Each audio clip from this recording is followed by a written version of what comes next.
Hello everybody, welcome back to my channel all about review. और आज हम review करने वाले हैं अभी की ट्रेंडिंग सबसे पॉपुलर मूवी ब्रह्मास्त्र, और इसका बारे में अभी हम आगे डिस्कशन करें। तो 8 साल बाद एक डायरेक्टर आता है अपनी कॉन्सेप्ट की मूवी लेके जिसका नाम है ब्रह्मास्त्र, और बहुत लोग एक्साइटेड हो जाते हैं कि ये डायरेक्टर इतने सालों बाद कुछ कॉन्सेप्ट की मूवी लेके आ रहा है, तो इसमें क्या हो सकता है। तो सबसे पहले मूवी का रिव्यू स्टार्ट करने से पहले मैं आपको ये बताना चाहूँगा कि दो तरह के लोग इसमें डिवाइड हो चुके हैं मूवी की रेटिंग को लेके। एक जो इसकी बहुत ज़्यादा तारीफ कर रहे हैं कि ऐसी मूवी कभी बनी नहीं, और एक जो ऐसे बोल रहे हैं कि इतनी रद्दी मूवी की आप थिएटर जाके अपना पैसा वेस्ट कर रहे हो। अब इसके पीछे के रीजंस, पॉलिटिक्स क्या है, उसको हम साइड में रखते हुए अभी हम एक ऐसा अनबायस रिव्यू करेंगे जिसमें आपको इसकी पूरी डिटेल में जानकारी मिलेगी।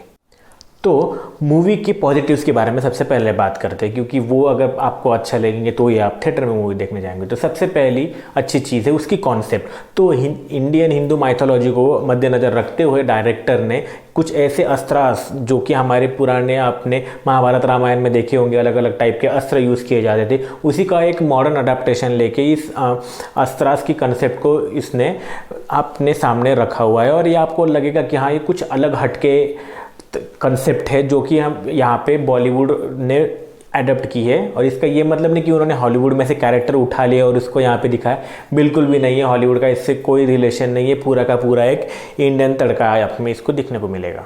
तो मूवी आपसे क्या डिमांड करती है? अगर आपको कोई थ्रिलिंग मूवी देखना है जिसमें आपको लगता है कि मूवी आपको सीट पर बिठा के रखे और इसमें इंटरेस्ट दे, तो उसका आपको क्या चाहिए? यस, इसका एक पॉजिटिव चीज़ और एक है, इसका बैकग्राउंड म्यूजिक बहुत अच्छा है, जो कि कभी भी जो भी कोई एक्शन सीक्वेंस हो रहा है या कुछ ऐसे सीन्स हो रहे हैं जहाँ पे बहुत इंटेंस है, वहाँ पे बैकग्राउंड म्यूजिक अच्छी तरह से काम करते जाता है। और आपने इस मूवी के गाने पहले से सुने होंगे, सारे जो भी गाने मूवी में हैं वो बहुत अच्छी तरह से आपको सुनाई देते हैं। अगर आप थिएटर एक्सपीरियंस ले रहे हो तो एक बहुत अच्छी चीज़ आपको मिलती है। अब अगर हम बात करते हैं कि एक्टिंग की, तो रणवीर, आलिया, मौनी रॉय और अमिताभ बच्चन, इन चारों का एक मेन कैरेक्टर इस मूवी में देखने को मिलता है। और इन लोगों ने एक्टिंग बहुत अच्छी तरह से की है, जिसको जितना टाइम दिया गया है उन्होंने बहुत अच्छी तरह से निभाया है। और इसका ये मतलब नहीं कि कहीं पे उन्होंने ओवर एक्टिंग कर दी हो या कहीं पे एकदम डल एक्टिंग जा रही है। उनका जो भी कैरेक्टर की रिक्वायरमेंट है उसके बेसिस पे इन्होंने एक्टिंग बहुत अच्छी की है। अब मूवी के नेगेटिव के बारे में बात करते हैं, जो कि डिस्कस करना ज़रूरी है, क्योंकि मूवी का बजट जो है वो अप्रोक्सीमेटली 400 से 450 करोड़ के बीच में बताया जाता है। तो जब इतना बड़ा मूवी का बजट है तो बहुत सारी एक्सपेक्टेशन व्यूवर्स की बढ़ जाती है। तो उसमें से मूवी का जो स्ट्रॉन्ग पॉइंट रहना चाहिए था वो है मूवी का CGI। इस मूवी में वो बहुत कम नज़र आता है।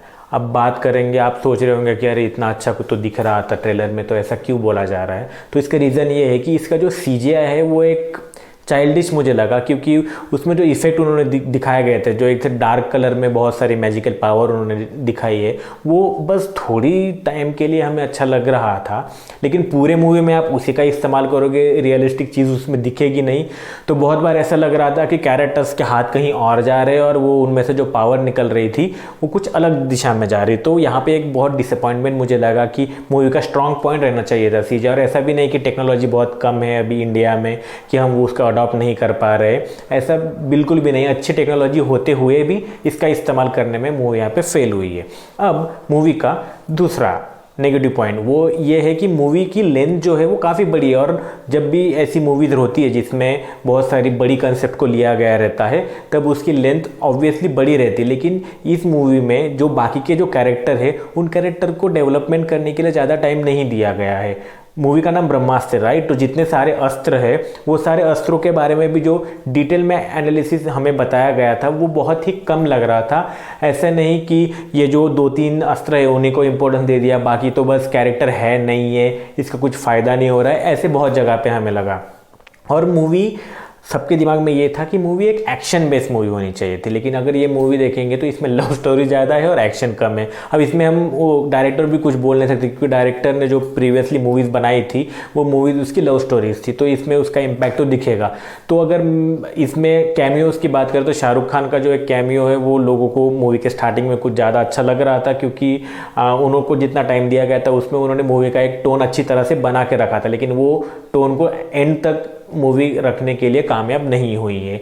और दूसरी बात करते हैं कि जो एक्शन सीक्वेंस थे वो बहुत ब्रिलियंट होने चाहिए थे गाइस। आई डोंट नो कि what is wrong with the director, उन्होंने अच्छी तरह से एक्शन सीक्वेंस को नहीं लिया है, जो कि एक बहुत डिसअपॉइंटिंग है, क्योंकि इसका जो बस चल रहा था मार्केट में वो बहुत अच्छा चल रहा था। इसको कंपेयर करने के लिए अभी हमें साउथ की जो KGF है, RRR है, इस मूवी से कंपेरिजन किया जा रहा था मूवी के ट्रेलर के बेसिस पे, लेकिन एक्शन सीक्वेंस बहुत कम पड़े हैं। अब इसके अगले पार्ट की भी यहाँ पे अनाउंसमेंट कर दी गई है, लेकिन अगर वो अगले आने वाले पार्ट में इस चीज़ को अगर ध्यान में रखेंगे तो ही मूवी का आगे जाने के चांसेस है। तो ओवरऑल ये मूवी बहुत अच्छी और बहुत बुरी, इन दोनों के बीच में मिडल में कहीं पे आती है, जो कि आपका पर्सपेक्टिव है। आप अगर मूवी देखने जाओगे तो बहुत लो एक्सपेक्टेशन देख के जाना, तो आपको डिसअपॉइंटमेंट नहीं होगी। आप अगर हॉलीवुड दिमाग में रखते हुए जाओगे कि कुछ अलग से देखने को मिलेगा, तो बस स्टोरी और कैरेक्टर्स अलग से देखने को मिलेंगे, CGI आपको वही पुराने टाइम के ही देखने को मिलेंगे।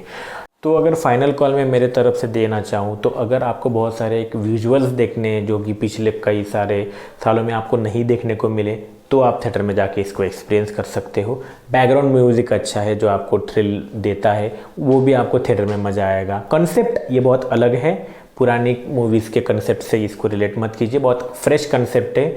तो आप एक इंडियन माइथोलॉजी को दिमाग में रखते हुए अगर देखोगे तो आपकी पसंद आएगी।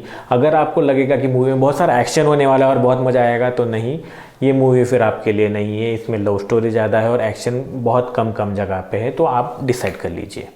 वीडियो पसंद आया होगा तो लाइक कीजिए, don't forget to subscribe to my channel. और अगर आपको लगता है कि आपको ऐसे वीडियो और ज़्यादा देखने चाहिए तो please do liking my videos and keep sharing with your friends. Thank you so much.